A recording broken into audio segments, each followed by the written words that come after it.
Hello everyone, welcome back to another episode of Astroneer.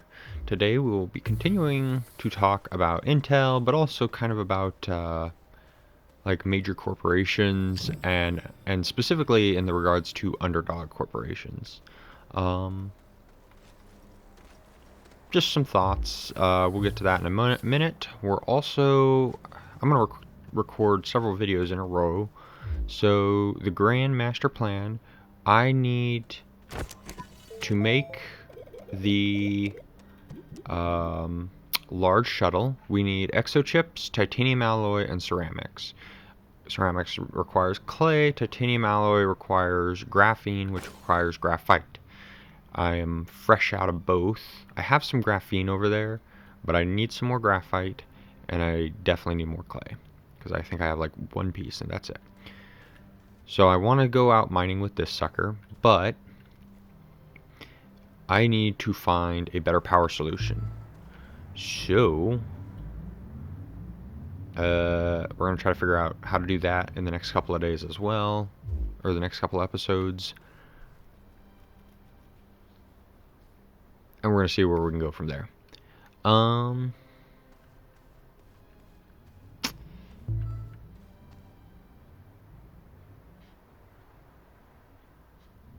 Yeah, I think that's a good place to start off. I guess I don't know, I guess I should jump right into...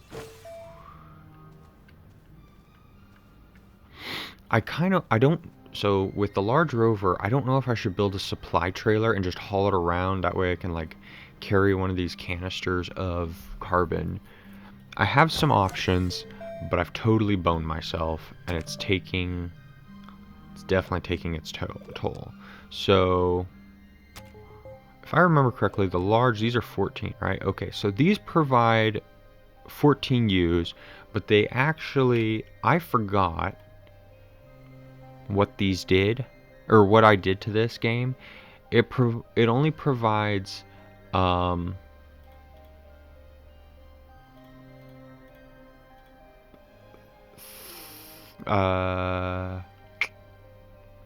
it provides 0.8.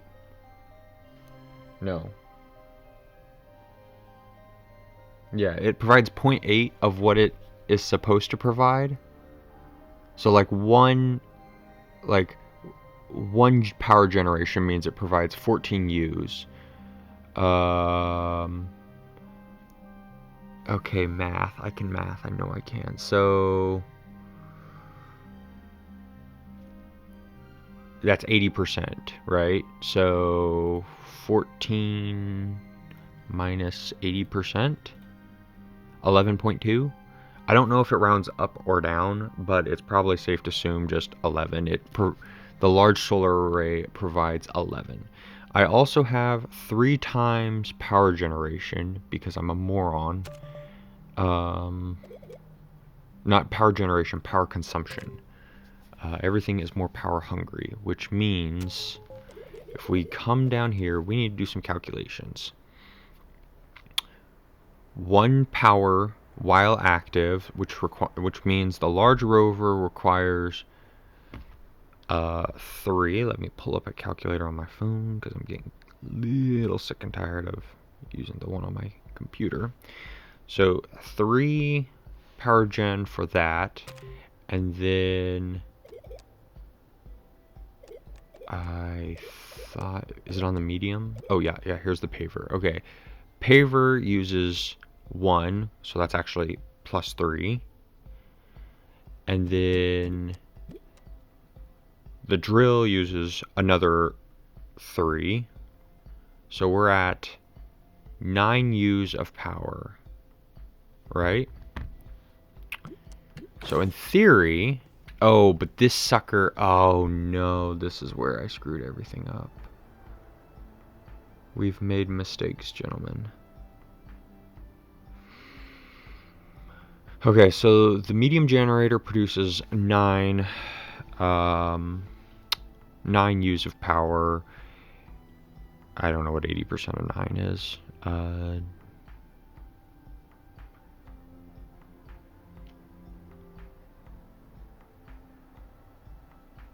or 7-ish. So it's providing 7 U's. Okie dokie. So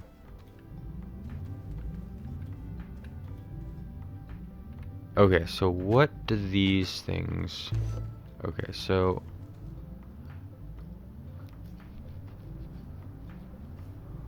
see, I don't actually have a precise number, so I don't know if this is delivering 0.8 U, because it's only producing one. The RTGs, they're only producing 1 U. Does that mean it's only producing 0.8, or is it rounding up or down? I could use some precise numbers here, guys.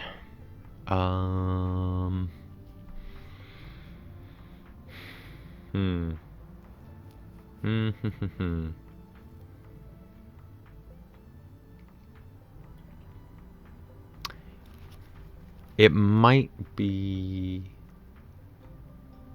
Okay, let's take a look at something else. There may be a solution here we're not seeing.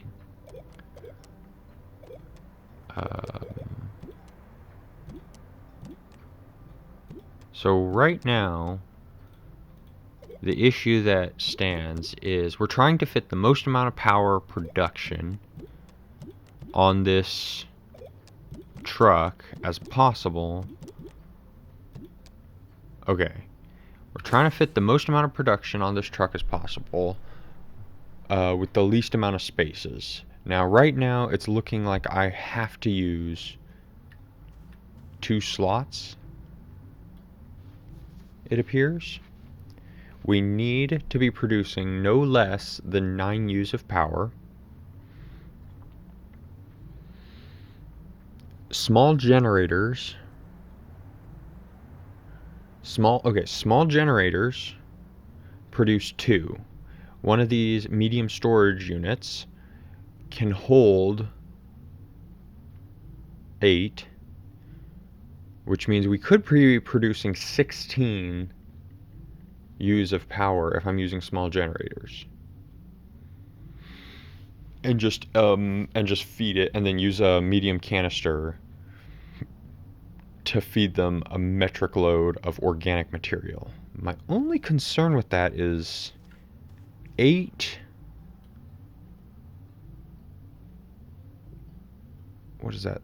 8, 16, so 4. So I'd only be able to completely run each small generator 4 times. And I don't know how long that would last me. Right? Potentially...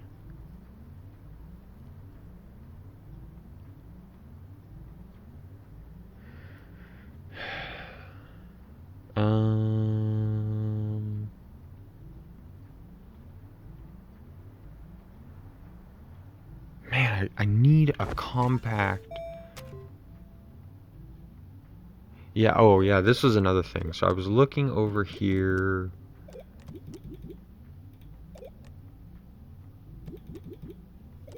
Oh, somewhere. I forgot where. There's a not a cutie. There's just a standard RTG somewhere, and that thing produces. Oh, here it is. Okay, that produces 4, but that means that I have to use 3 of them to produce the amount of power that we require for this machine.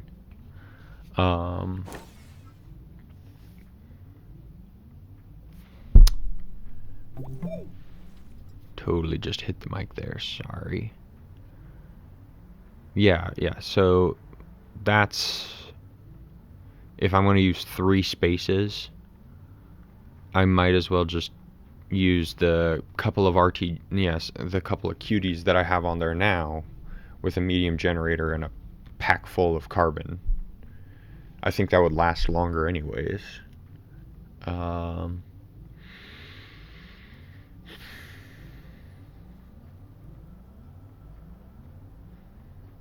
I really don't want to do it that way, though. Give me a second. Let me think a little bit. Okay. I have an idea. And I think it's going to make this thing look a little stupid, but function over form. I think that's what I'm going to hold to. Okay, I'm looking at these large storage units. Now, I've used this one that I'm sitting on before. It can hold basically like 4 medium generators. So right now with the medium generators, how it's looking is if I use 1 medium generator and 1 resource canister full of carbon, that powers the generator and provides enough power and fuels the truck and fuels the generator. The issue is it doesn't, at full bore when I'm drilling, it does not power it enough. However, if I use one of these large storage units, I could attach 2 medium generators and 2 resource canisters to it, which means that one of those resource canisters could be dedicated to, well, actually both resource canisters on this thing could be dedicated to resources like, I don't know, like the graphite and ceramic we need to pick up, and the carbon one could just be slapped to the back next to the fluid and soil canister. Okay, that's the grand master plan, but of course this stupid thing requires ceramic, so that is what we need. But I'm going to go steal, I'm still going to go steal a canister of carbon because I need it. We need to start automating some of these resources though, like plastic and graphene. We need to like automate it. Okie dokie. Let's see, what is this doing? I guess we'll just kind of like, I don't know. Alright. Let's get to drilling, and while we're off searching, because I thought there was graphene. Was it over here, or was it... Well, there's the ceramic, or clay. I thought it was somewhere over here. Well, while I look around, let's talk about Intel and Underdog companies. So last episode, I was talking about how like Intel is making great strides, and their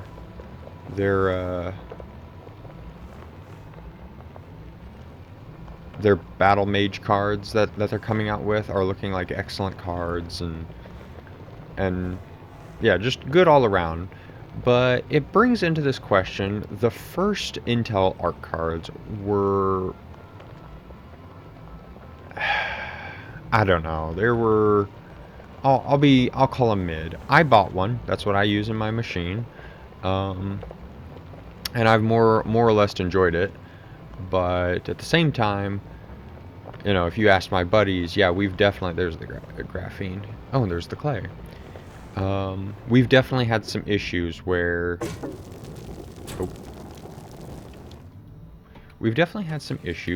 like, we couldn't figure out what, like, if the issue was Intel or if there was a different issue.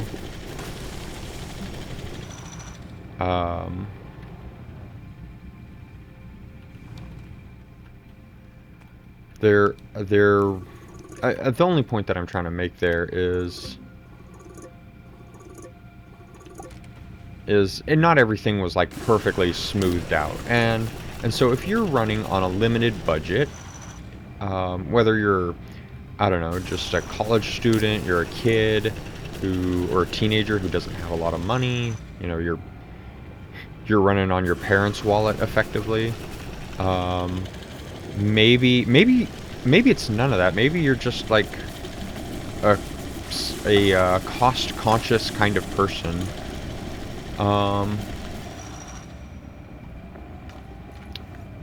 What in the...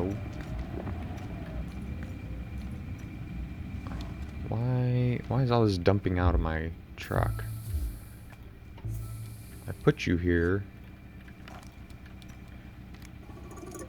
Yeah, I don't know what the reason is, but if you're looking at the options and you're like, okay, there's a highly experimental Intel card, and there's a highly, and then there's like a highly reliable, but you know, more expensive NVIDIA card.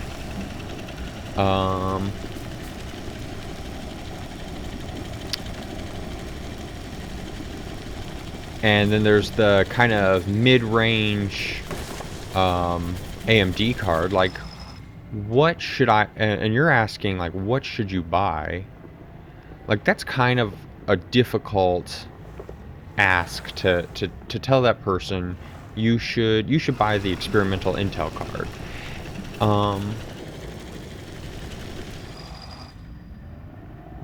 But there are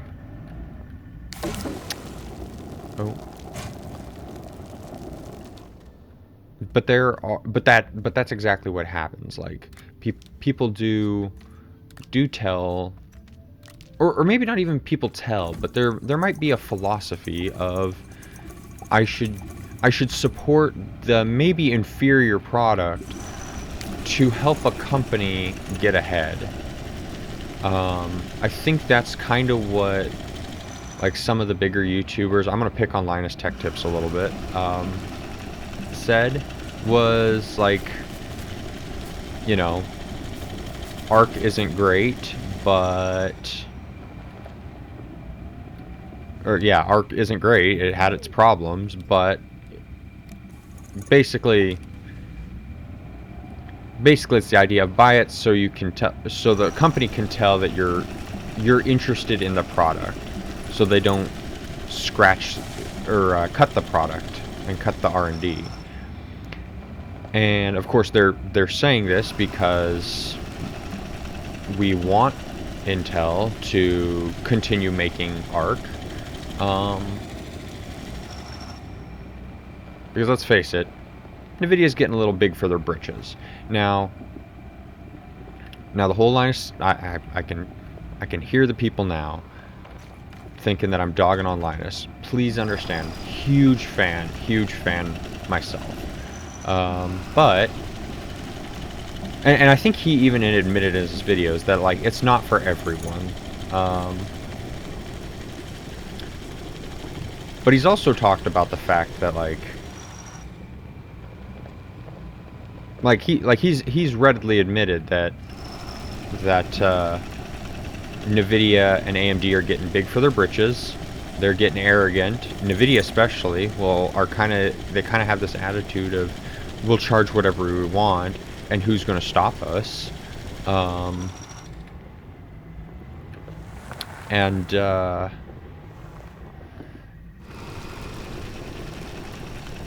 of course, if you want to put a stop to that, then you got to force them to compete with better products, which right now NVIDIA doesn't have to do, and AMD is getting that way.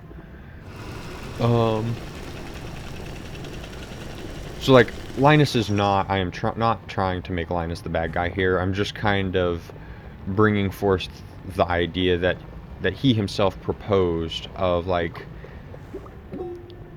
kind of supporting the underdog, an underdog company, for competition. And I'm just gonna, like, leave that there. I know people are gonna hate the fact that I would dare bring up something bad about Linus, but yeah, get over it. I don't know. If you think I'm trash talking him, you're misunderstanding.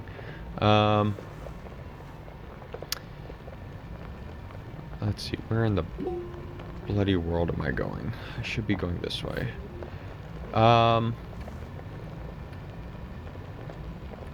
So if we're sitting there looking at these companies and they're trying to do something good, like introduce competition into the market, but the consumer is having to buy an inferior product, I don't know, like, should they? And this goes in a couple different this kind of idea goes in a couple different varieties. Like, Oh, we got a lot of graphene there. That's good. So like Intel, we're trying to produce a market that's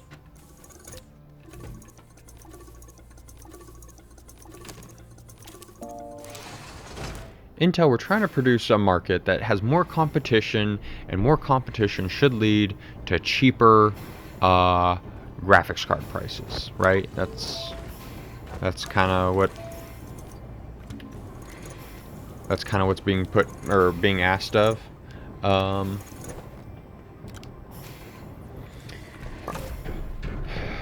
do we have more plastic somewhere? Okay, perfect.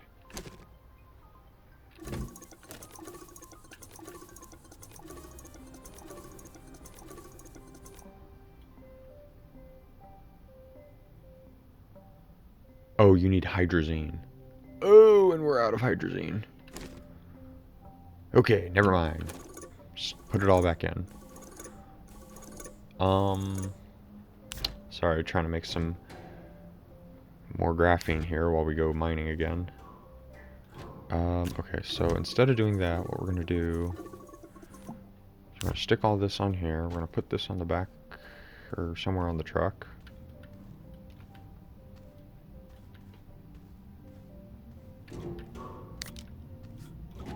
There we go. Oh, is this thing full? Yeah, this thing's full. Okay, empty the fluid or the soil canister. Let's get some more ammonium running.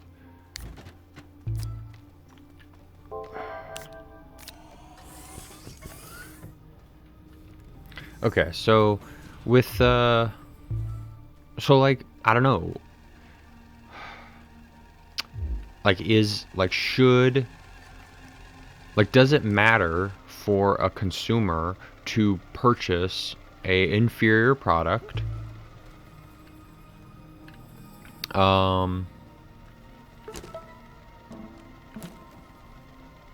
yeah, does it matter? Should the consumer do that? Like, the idea is that the consumer should, because it's in the consumer's best interests to support, in this case, Intel.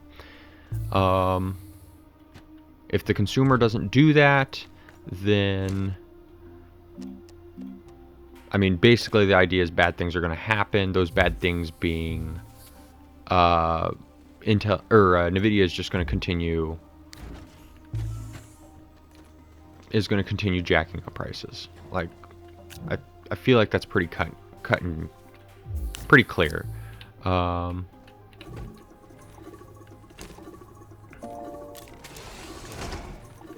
right, producing hydrazine.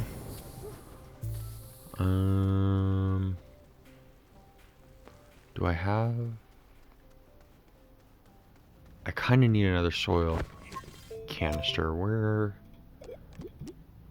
does that take? More plastic and glass. Everything needs flipping plastic. How do I make plastic again? I promise, guys, one day I'll remember, but that day is not today. And I need compound, which I'm probably out of, because of course I am. Oh wait, I'm not. Hot diggity.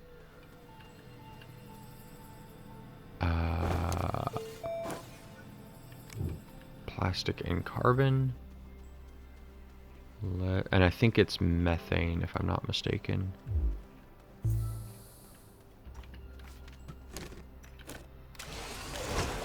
No, guys, I was kidding. Sweet. Plastic, there we go. Carbon and compound.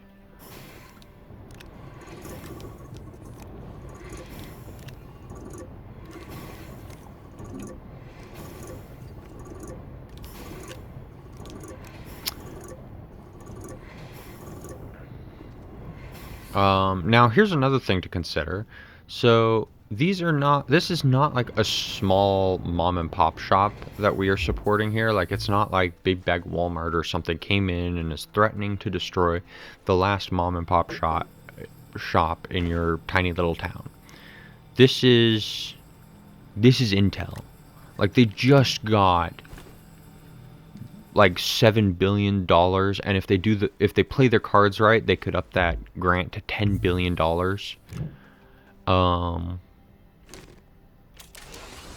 Like that.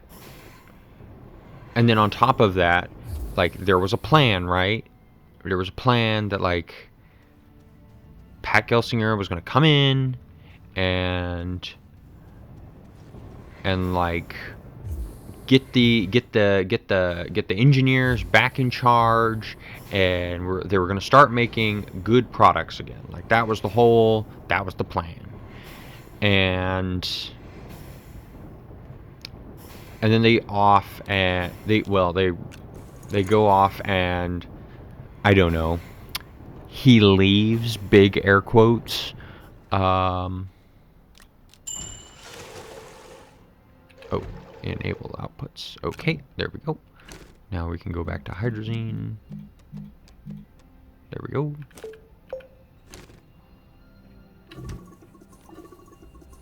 Bingo. Yeah, so then he leaves, and it kind of leaves, like, me as a consumer sitting there wondering, like, okay, so the guy who had the plan, you kicked out, and then they turn around and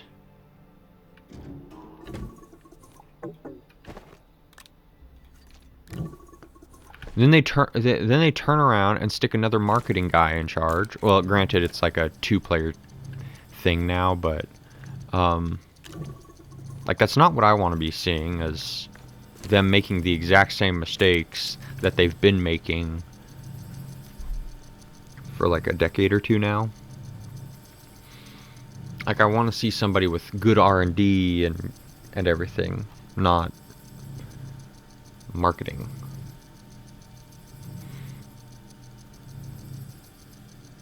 I don't know. So I guess what I'm trying to say, sorry, my thoughts are a little bit patchwork together because I'm trying to multitask, and that's not my specialty yet. I don't know, like, should I be actively trying to support a company that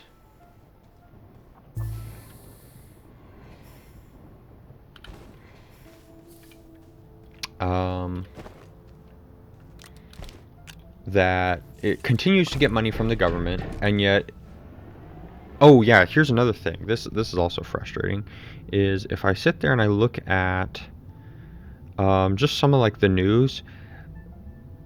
One day ago, Intel executives are saying manufacturing spin-off is possible. Now, as far as I understand, spin-off kind of sounds like they're going to take their manufacturing portion and,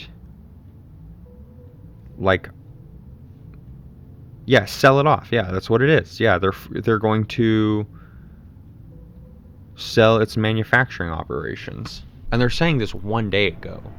So they get rid of Pat, they get rid of the plan. They're continuing to talk about selling... Oh, goodness. They're continuing to talk about selling...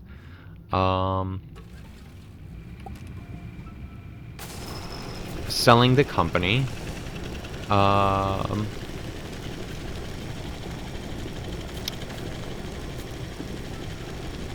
And that just puts me in this mindset of, like, is it worth supporting these people? And somebody might come into the comments and say, like, American manufacturing or North American manufacturing, or maybe just not. Maybe it's the argument's not even that. It's more just a no Chinese manufacturing. Like, okay. But right now, well, I guess it's not really Chinese manufacturing so much as it's disable output.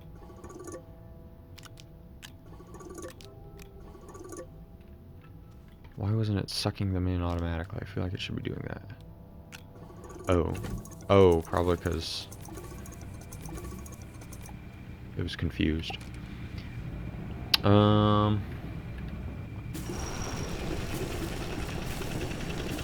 don't know, like, if... I guess it's Taiwanese manufacturing is better than in this instance. It makes me feel like the weight of sustaining the American government and the Western world and Intel and all these things, it makes it feel like the weight of supporting all that is on my shoulders. And in order to do that, I need to buy an inferior product. Like that's how the message kind of comes across. Now I'm totally playing. Well, I'm kind of playing. Yeah, I'm kind of playing devil's advocate here.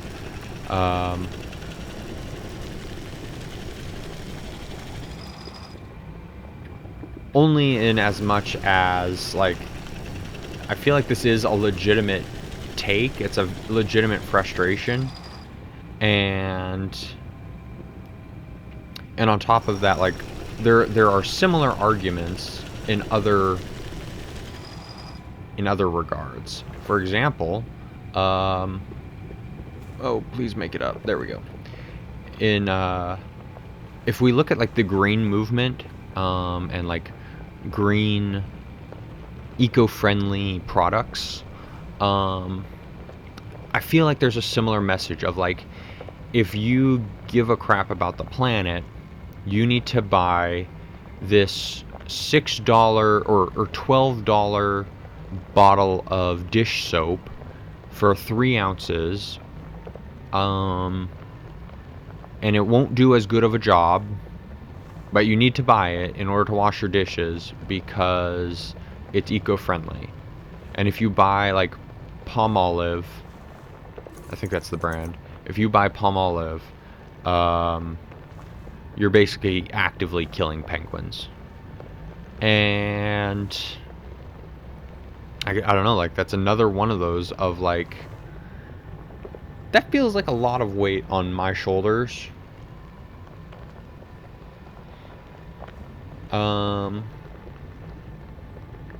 Yeah, that feels like a lot of weight on my shoulders. I think that's kind of about the only way I can put that. If I don't buy your overpriced dish soap, what in the... Is there something wrong back here?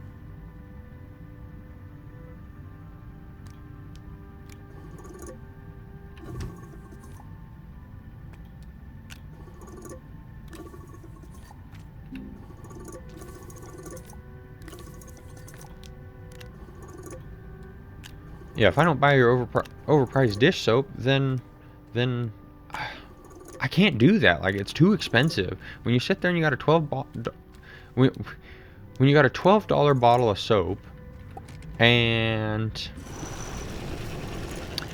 for 3 ounces, and that means you're using 3 times as much of it. So instead of spending, like, I don't know, like $3 on dish soap, you're spending $36 on dish soap. And that's, like, that's not the only thing. Like, a company, I mean, there's lots of different brands. The one that I happen to know right off the top of my head is a company called Johnny Slicks. I love their pomade, but at the same time, they sell a bottle of, or Dr. Squatch, that's another one. They sell a bottle of, or they sell, like, bars of soap, and each bar of soap is like $10 or something. Now, and the argument that they're making is that it's better for your skin, right?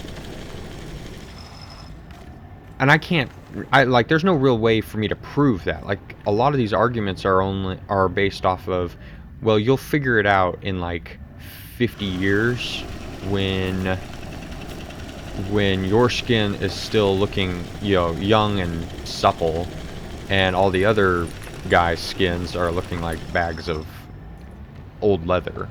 Like that's kind of the argument, right? And so I'm having to take it on faith that if I spend $12 on their 1 bar of soap, I'm gonna look like I'm 24 in my 50s.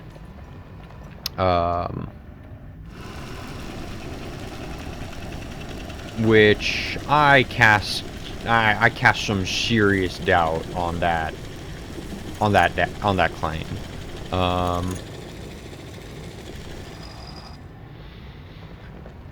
And then on the flip side, we have Irish Springs and Dove for Men. I think I spent $15 on like 10 bars of Dove for Men. So what is that, like $1.50 a bar? And I really like that. There's like 6 or 7 different flavors, smells, scents, fragrances. There we go. There's like 6 or 7 different fragrances, and some of them even have like exfoliating stuff, which I don't know about the whole exfoliating thing, but I know it feels good, so there's that. Yeah, and it costed me, like I said, $10 or $15. Much more reasonable.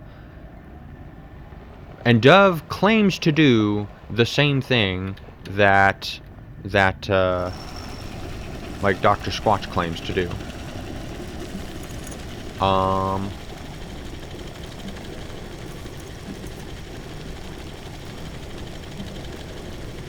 And that just kind of, again, it's like, okay, how can both of these, like, how can Dr. Squatch say $12 is a reasonable price, and it will also be healthier, and Dove can say the same thing? And of course, people will sit there and say, well, the companies are like, Dove is lying.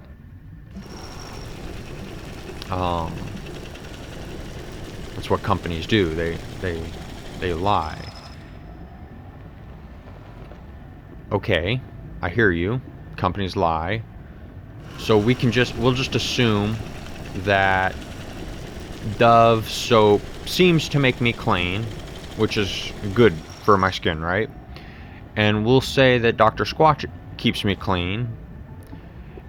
And as far as the rest of it's concerned, I don't know, like, how do you decide something like that? And you could spend the time, like all the time, researching this stuff, but at the same time, like, that's just body soap, and that's just for men's. Good Lord help you if you are a woman. Lord help you if you're a woman, because like right now, like, a lot of companies, they're starting to care about like manscaping and stuff, but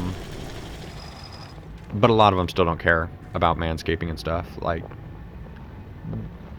most guys are sitting there like, what gets me the biggest bang for my buck?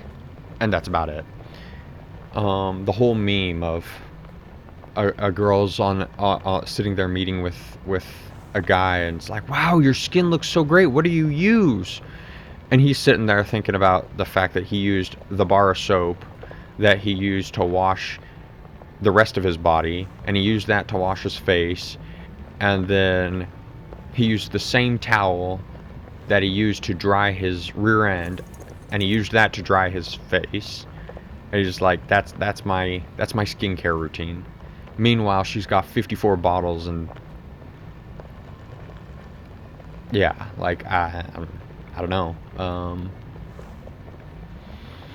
It's not to say that there is or is not some legitimacy to some of these claims, but again, it's to sit there and point out that there's so much pressure, and it's all so expensive, or risky. Like, yeah, $12 for soap might not be a lot this time around, but that's 1 bar of soap. Let's say that bar of soap lasts you a month.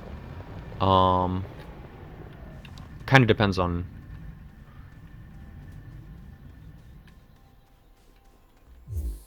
kind of depends on how... Okay, that should be enough of that so we can get the hydrazine running. Or not hydrazine, the graphene. Up, up.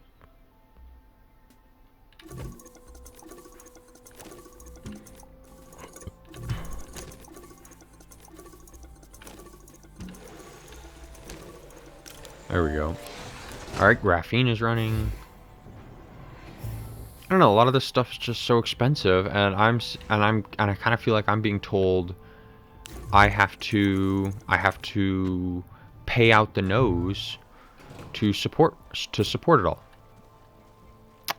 To which I'm somewhere between won't and can't, or maybe might, but kind of feel conflicted and maybe scammed. I think that's a good word. Like, again, going back to the Intel thing, somewhere between $7 to $10 billion. That's a lot of money, and I get it. They're making wicked expensive stuff. I get that.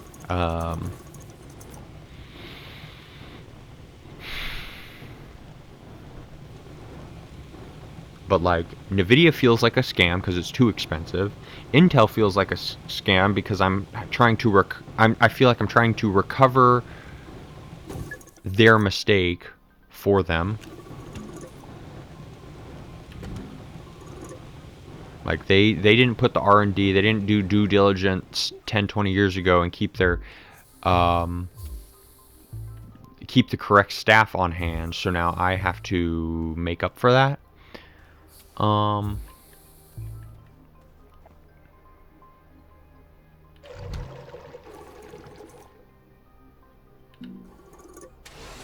don't know, that's just how it feels to me.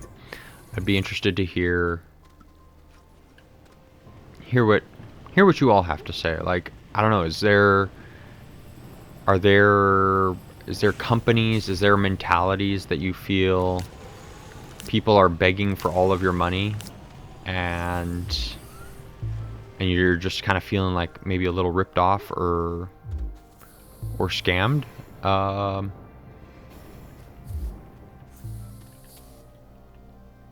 me what you think. That being said, I think that's going to be the end of this episode. Tell me how you thought about it.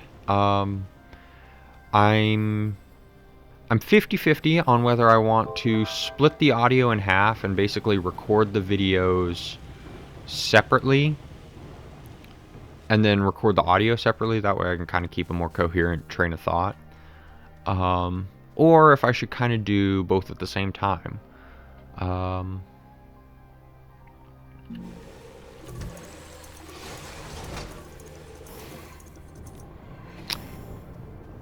With that being said, thank you everyone for watching, and let me know what you think.